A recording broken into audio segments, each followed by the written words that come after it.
Hey guys, j'espère que vous allez bien. On se retrouve pour un mukbang. Aujourd'hui j'ai décidé d'être votre psy. Voilà, votre psy gratuit. Ça va être votre rendez-vous du mois avec votre psy préféré. J'ai décidé que j'allais faire des thèmes, comme ça allait être plus facile.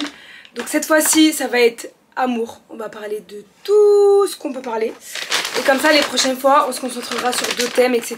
Et comme ça c'est pas mélangé quoi.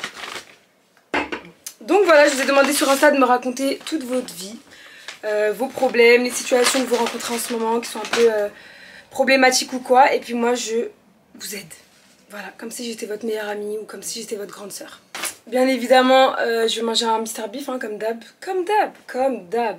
Ce qui est bien c'est que maintenant j'essaie de tester des nouvelles choses à chaque fois. Donc là j'ai pris un burger que j'avais jamais pris avant. Et en fait c'est un burger avec du steak dedans et oh my god il est énorme. Oh, j'avais pas prévu qu'il soit gros comme ça. Il fait toute ma tête. Oh purée, je pensais qu'il était plus petit que ça. Oh là là, il est trop grand, wesh. En plus, j'ai pris des... Oh, mais je vous jure, il est énorme, vous vous rendez pas compte, je pense. Il est hyper grand. Bon, je vais pas tout finir au pire. Parce que comme j'ai des nuggets, j'ai un dessert et tout, j'ai vraiment envie de tout manger, tu vois. Donc, bon, on verra. Bref. Ah, je suis deck parce que j'ai pris trop de temps et la nourriture elle a eu le temps de refroidir donc c'est chiant. Donc j'ai pris le burger avec des frites là. Ensuite des nuggets toujours. J'aime trop taper dans des nuggets en même temps que je mange mon burger. Genre je sais pas, c'est bien. Ice tea, comme d'hab, c'est la seule boisson qui passe crème, tu vois, quand tu manges des trucs comme ça. Et pour les desserts, je suis trop deck, je voulais grave tester leurs nouveaux desserts. Enfin, je les avais déjà testés, mais je voulais les prendre là pour la vidéo. Mais c'était en rupture, donc j'ai pris le fameux cheesecake que je connais très bien et que je valide à 100%. Il est super bon. Et j'ai pris le coulis mangue passion, je pense. Comme le veut la tradition, on va faire un premier croc avant de parler avec vous. En plus, celui-là, je le connais pas. Et oh my god, il est balèze. Ok. Bismillah.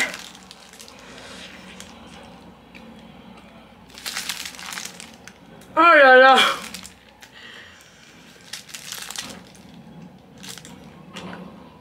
Il est simple hein. Il est simple. Genre je vois juste de la crème, du fromage, des morceaux d'oignon, de la salade et un steak. Mais qu'est-ce qu'il est bon. Oh là là. Il est incroyable. Deuxième croc, désolé. Waouh. Ah la tomate. Tomate? Ouais. Il est super bon. Oh, il est super bon. Dingue. Mais en fait, est-ce qu'il y a quelque chose de pas bon à Mr Beef en vrai? Parce que franchement, tout ce que j'ai goûté, c'est incroyable. Donc en vrai... Donc en fait, je pense que ça va être un mix de plein de choses. Enfin, plein de choses. Le thème, comme je vous ai dit, ça va être l'amour. Mais ça va être un mix de... Et vous me racontez un peu vos histoires et je vous conseille un peu. Et en même temps, vous me posez des questions et j'y réponds. Donc des questions qui me concernent moi, quoi. Parce que j'ai vu que là, dans les messages, il y avait un mix des deux. Donc je me dis, allez, autant répondre aux deux. Alors, il y a une fille qui m'a posé deux questions. Quelle est ta conception du mariage? Avoir une belle famille envahissante, ton avis? Moi, le mariage, je le vois comme un truc très important. Un truc qu'il faut honorer, un truc qu'il faut respecter. Le mariage, au final, c'est ta vie. C'est clairement ta vie. Parce que la personne avec qui tu vas finir, elle va être beaucoup plus importante que tout le reste de ton entourage. C'est-à-dire qu'elle passe avant ta mère, elle passe avant tes frères et sœurs, elle passe avant ton père.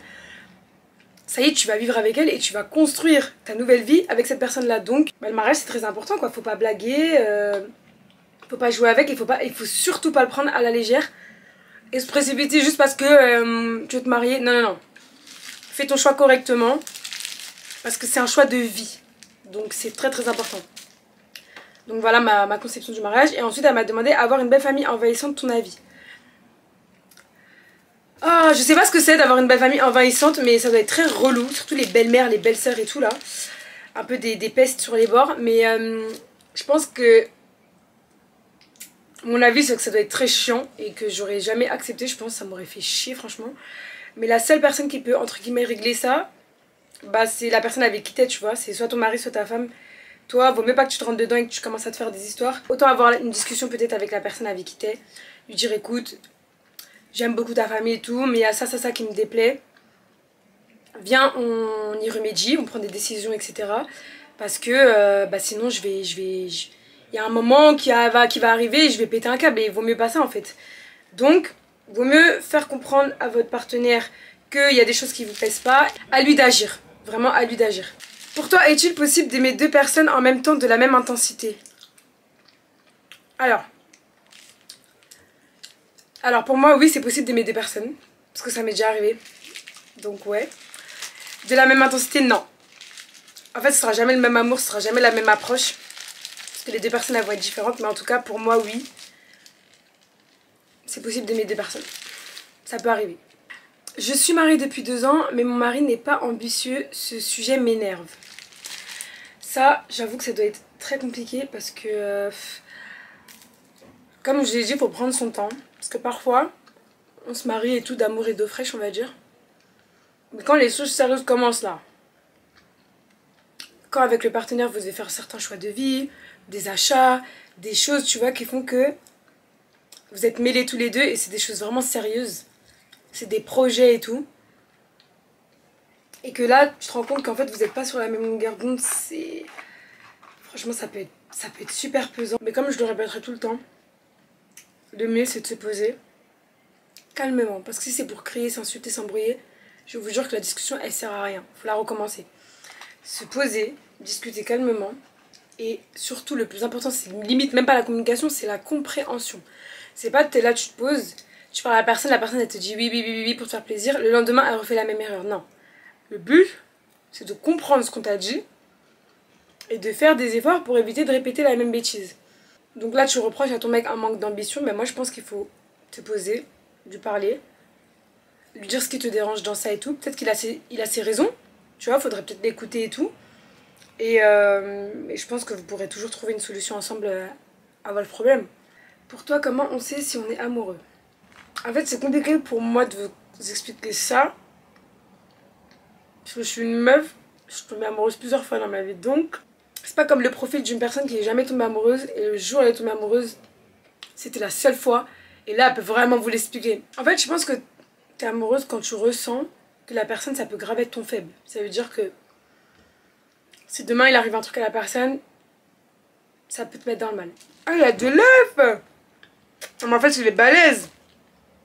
Moi qui pensais avoir pris un truc simple. Il y a de l'œuf, il y a du cornichon, il y a du jambon. Ah ouais, non mais il est incroyable en fait ce burger là. Bref, désolée, je me suis grave déconcentrée. Je sais pas, parfois t'es là, tu fais un truc. Tu dis que t'aurais aimé partager ça avec la personne. Parfois, tu vas être en désaccord avec la personne, vous allez avoir une embrouille ou quoi. Ça va te plomber ton moral, ça va te défoncer toute ta journée et tout.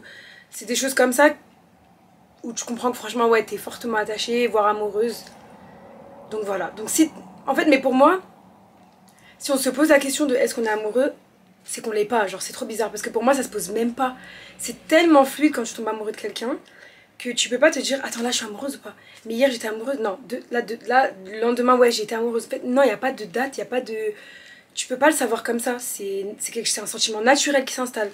Donc là, si t'es avec quelqu'un et que tu te dis ah, est-ce que je suis amoureuse, je sais pas ou quoi.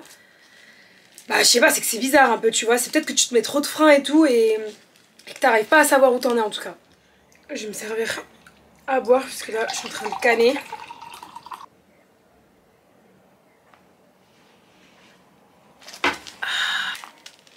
Imagine, tu kiffes le mec de ta copine sans savoir qu'il était en couple. Mais en fait, il l'était.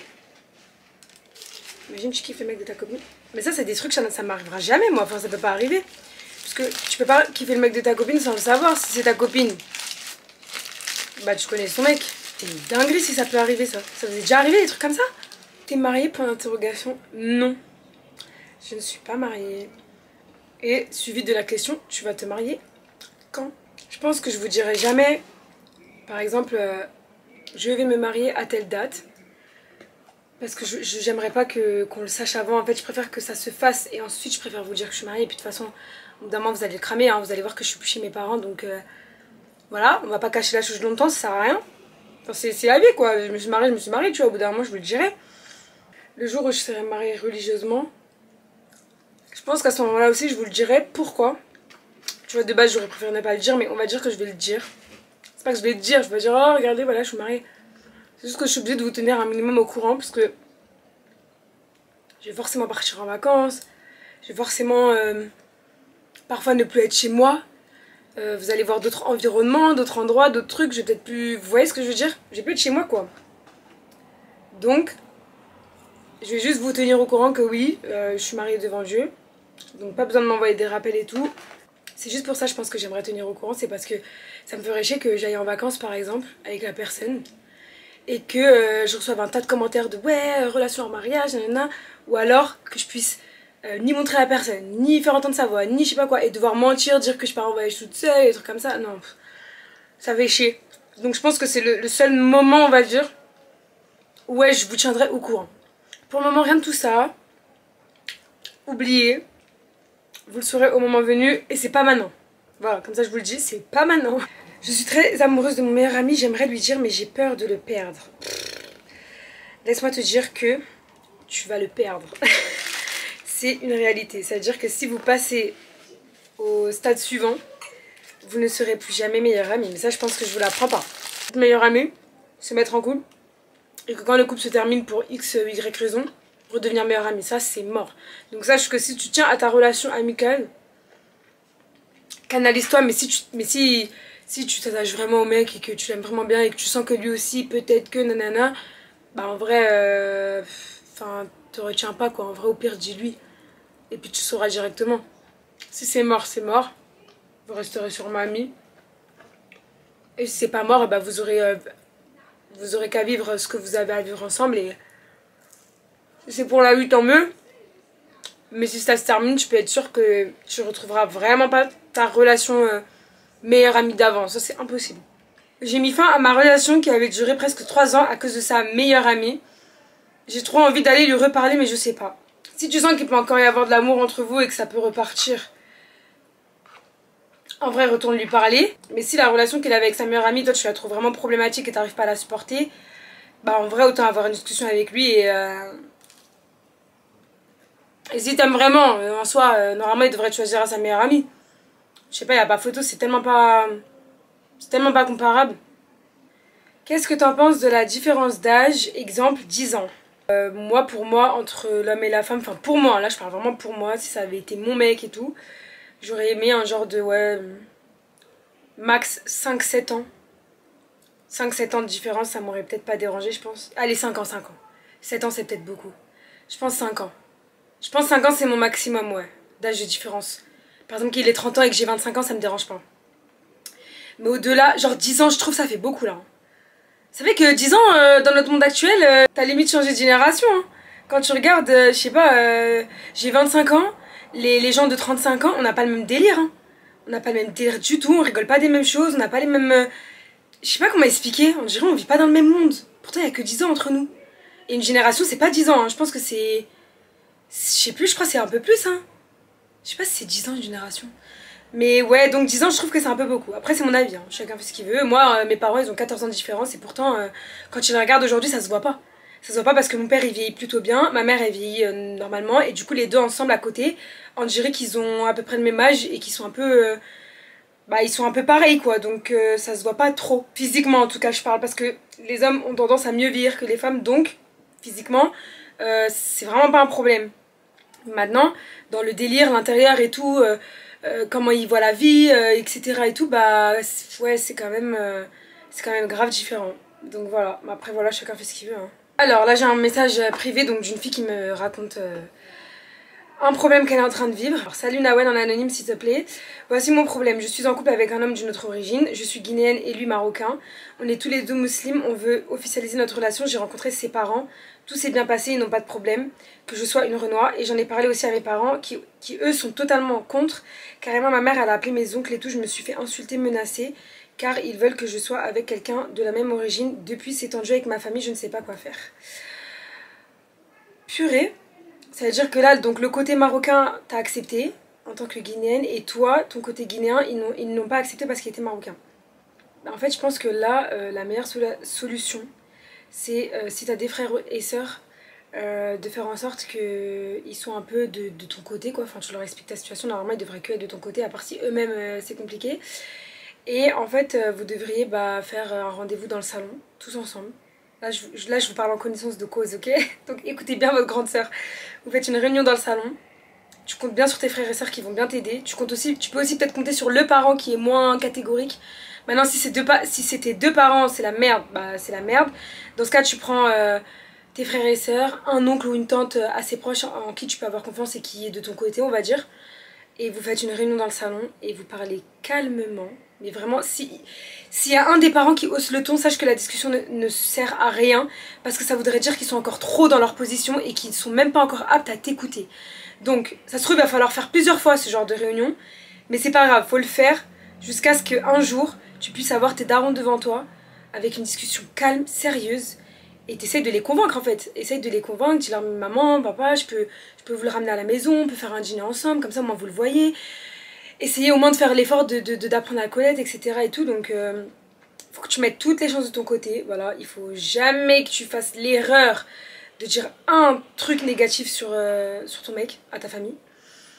Et voilà, faut essayer comme ça. Et par contre là, faut vraiment persévérer dans les trucs comme ça. Parce que si toi tu sais que c'est la bonne personne pour toi, t'as rien à lui reprocher, qu'il est en plus musulman et tout. Donc franchement, il n'y a aucune raison que ça ne se fasse pas.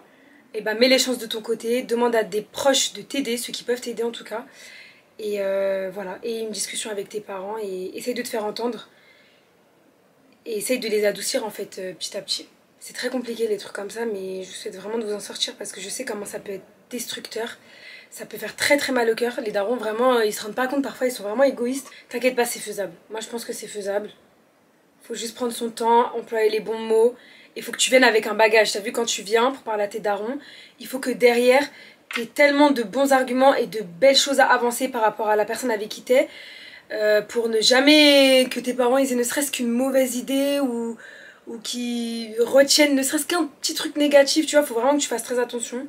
Et je vais taper un peu dans mon dessert là, parce que là j'en ai trop envie. En plus leur dessert, mais il est tellement tellement bon, je l'aime trop. Ça c'est une de mes parties préférées, de mettre le coulis.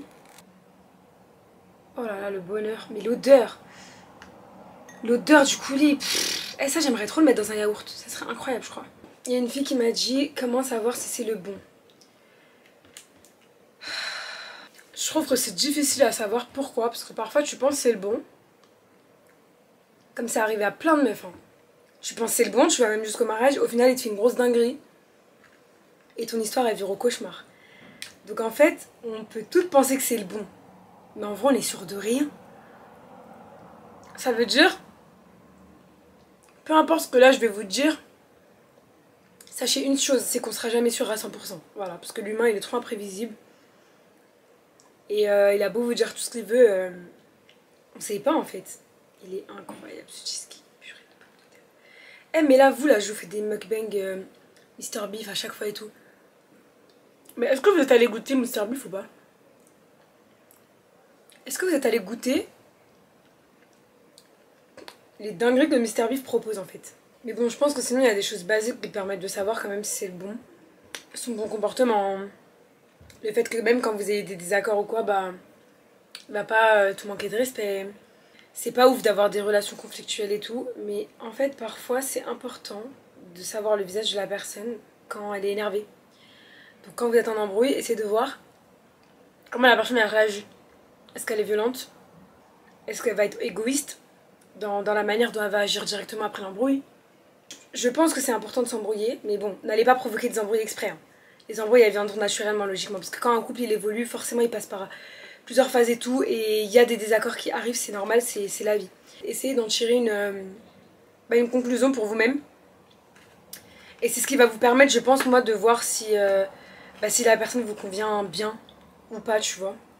Pour moi, ça va être propre à chacun, ça va être personnel, tu vois. On n'a pas tous les mêmes religions, on voit pas tous la vie pareille, on voit pas tous on voit pas tous la vie de famille pareille aussi.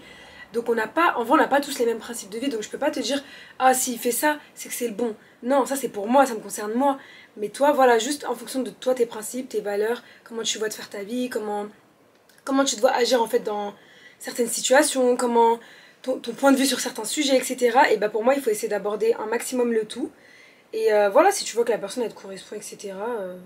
Je pense que c'est à partir de ce moment là que tu peux considérer que c'est une bonne personne pour toi. Les hommes ne sont pas tous mauvais, en vrai. Mais je les trouve un peu dangereux quand ils veulent. Donc, faites juste attention à vous. Ils sont trop imprévisibles en fait. T'es là, tu penses être sûr de lui et en fait il te fait un truc, t'es choqué. Faites attention. Est-ce qu'on peut aimer plusieurs fois? Bah oui, bien sûr.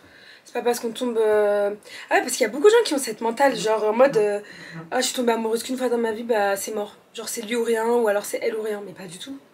Enfin les gars, on grandit, on évolue, on veut autre chose. On peut tomber amoureuse autant de fois, surtout nous les filles. Hein. Moi je trouve que nous les filles, on peut tomber amoureuse vraiment plusieurs fois. Bah, on peut tomber amoureuse à chaque fois dans toutes nos relations, on va dire. Les hommes c'est un peu plus complexe, je pense qu'eux aussi peuvent tomber amoureux plusieurs fois, mais pas autant que nous. Et sinon eux, il y a trop le truc de ouais... Comment expliquer? Non, ils peuvent tomber amoureux plusieurs fois et tout, mais ils ont ce truc de... Ils sont différents de nous par rapport à un seul truc. C'est que nous, quand on se met en couple avec quelqu'un, on peut penser que voilà, c'est lui l'homme de notre vie. Ensuite, c'est fini avec cette personne, on la quitte. On se remet avec une autre personne, on peut repenser encore que c'est lui l'homme de notre vie. Contrairement aux hommes qui vont fréquenter des meufs, ils peuvent même se mettre en couple 2 ans, 3 ans, tout ce que tu veux. Mais par contre, eux, quand ils fréquentent une meuf, ils savent dès le début si cette meuf-là, ça va être la meuf de leur vie ou pas. Et du coup, je les trouve trop mauvais pour ça parce que, bah du coup, parfois, enfin, en gros, vous le savez quand ça va pas être la femme de votre vie et tout, mais bah du coup, vous mettez quand même en couple, vous donnez de l'espoir à la meuf. En fait, vous vous mettez en couple juste pour vous mettre en couple, quoi. Alors que nous, je pense qu'à chaque fois, on pense vraiment que c'est la personne de notre vie, tu vois. C'est juste qu'il y a des choses qui arrivent qui font que, bah voilà, au bout d'un moment, faut la quitter si elle t'a manqué de respect. Mais vous savez, quand vous nous regardez dans les yeux là et que vous venez nous parler pour la première fois, vous savez déjà. Vous êtes trop mauvais. Du coup, il y a une autre question qui ressemble un peu, c'est et si on a déjà eu une relation, est-ce qu'on pourra en avoir une autre aussi sincère? Bah oui, franchement oui. Parfois t'es là, t'es dans une relation, comme je t'ai dit, tu penses que c'est la personne de ta vie et tout. Au final, la relation se termine parce que voilà, il s'est passé quelque chose ou quoi. Et après tu rencontres quelqu'un, tu te remets avec et tu penses encore une fois que c'est aussi la personne de ta vie. Donc en fait, il y a toujours le même espoir, il y a toujours un amour qui est là et tout, tu vois, ça part pas. Pour moi, c'est pas parce qu'un jour t'as vécu une relation vraiment sincère et intense et tout, que si celle-là se termine, après ça tu pourras plus jamais revivre ça, mais pas du tout. Tu peux grave revivre ça et tu vas même revivre mieux. Genre moi je pense qu'à chaque fois tu revis mieux. Parce que justement, déjà toi tu grandis, tu changes, tu veux plus les mêmes choses, donc tu vas attirer... tu vas plus attirer les mêmes personnes que t'attirais avant. Et donc pour moi c'est toujours de mieux en mieux. Donc en vrai de vrai... ouais, c'est toujours de mieux en mieux. Tu verras qu'à chaque fois, les relations que tu vas vivre, elles seront toujours meilleures que celles que tu viens de quitter. Il y a une fille qui m'a dit, j'ai 20 ans et jamais un mec est venu me parler. Mais écoute, c'est pas grave, hein. Franchement, c'est pas grave. Hey, j'ai beaucoup de messages comme ça de filles qui disent, ouais, j'étais là, j'ai tout. Jamais de relation, jamais j'ai parlé avec un mec, nana.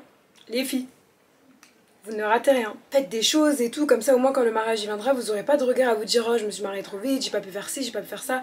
Parce que ça peut venir à tout moment, on peut pas savoir. Donc, profitez d'être libre émotionnellement, d'être seule, tout ça, et faites votre vie, quoi, tout va bien, genre vraiment ça va venir. Bon, j'espère que la vidéo vous a plu. N'hésitez pas à vous confier à moi si vous en avez besoin. Sachez que moi, je ne changerai jamais ni vos prénoms, ni rien du tout, donc j'ai envie de vous dire, faites-moi confiance, voilà, vous aurez juste un conseil d'une grande sœur que je pourrais vous apporter. Mais voilà, et même si je poste ou quoi en story snap de temps en temps quand on fait des débats entre nous et tout, je cacherai toujours les noms. Donc si vous avez vraiment besoin de parler à une personne extérieure à votre vie et que vous trouvez vraiment personne d'autre à qui vous confier, bah n'hésitez pas. Bon, moi j'espère que la vidéo vous a plu. On se retrouvera dans un autre mukbang mais le mois prochain. Cette fois-ci on essaiera d'aborder un autre sujet. Si vous avez envie de choisir le sujet vous-même, vous pouvez par commentaire. Allez-y, vous me dites tout ce que vous voulez. Ou sinon je crois que je vais mettre un commentaire et je vais mettre plusieurs thèmes. Et le thème qui aura le plus de likes, et ben on fera ça la prochaine fois. Voilà. J'espère que j'ai pu vous apporter des réponses qui ont pu vous aider. Celle à qui j'ai pas répondu, bah désolée, pour une prochaine fois. Et voilà, je vous fais des gros bisous. On se dit à la prochaine pour une nouvelle vidéo.